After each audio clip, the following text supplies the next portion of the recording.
دنیا کی دولت کے پجاری نہ بنے.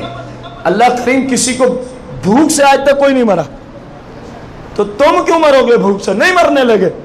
لیکن اللہ کی رضا پہ اللہ تبارک و تعالی ذات پہ توکل کرو, اللہ کی رضا کے خاطر دین پڑھو, آگے پڑھاؤ, اللہ کی رضا کی خاطر دین پڑھو آگے, اور اللہ کی رضا کی خاطر دین اسلام کی تبلیغ کرو. اس میں یہ نہ ہو کہ اتنے پیسے بھیج دو پھر میں ہوں گا. اللہ کی رضا تو ختم ہو گئی, اللہ کی رضا تو ختم ہو گئی. اور اس طرح کے اکثر کی حالت ہم جانتے ہیں, ہمارا شعبہ ہے, نماز تک بھی نہیں پڑھتے. جو یوں بیچ کے آتے ہیں ان کو نماز پڑھنا بھی نصیب نہیں ہوتی, خواہ وہ نعت خواہ ہوں یا وہ دوسرے طبقے کے لوگ. ذاتی طور پہ میں ایسے کئی بندوں کو جانتا ہوں جو بیچ کے آتے ہیں لیکن نماز تک نہیں پڑھتے. فلمیں, ڈرامے, گانے باجے کے شیدائی ہیں, اور ہمارے مسلک کا وہی کام کر رہے ہیں. کیونکہ مسلک والوں میں وہ نالج ہی نہیں رہا کہ کس طرح کے بندے کو بلانا چاہیے, کیسے شخص سے تبلیغ کرانی چاہیے, کس طرح کا شخص ہو. یہاں تو معیار یہ ہے جو جتنے زیادہ پیسے مانگے وہ اتنا بڑا عالم, جو جتنی بڑی گاڑی سے اتر کے آئے, معاشرے کا معیار یہ وہ اتنا بڑا عالم ہے. اور یہ علم کا معیار نہیں ہے. علم کا معیار اللہ کی ذات سے جو اس کو علم کا کچھ حصہ ملا ہے, جب وہ بولے گا تو سمجھ آئے گی علم کہاں ہے. جب اس کی سیرت کو دیکھو گے تو پتہ چلے گا علم کہاں ہے.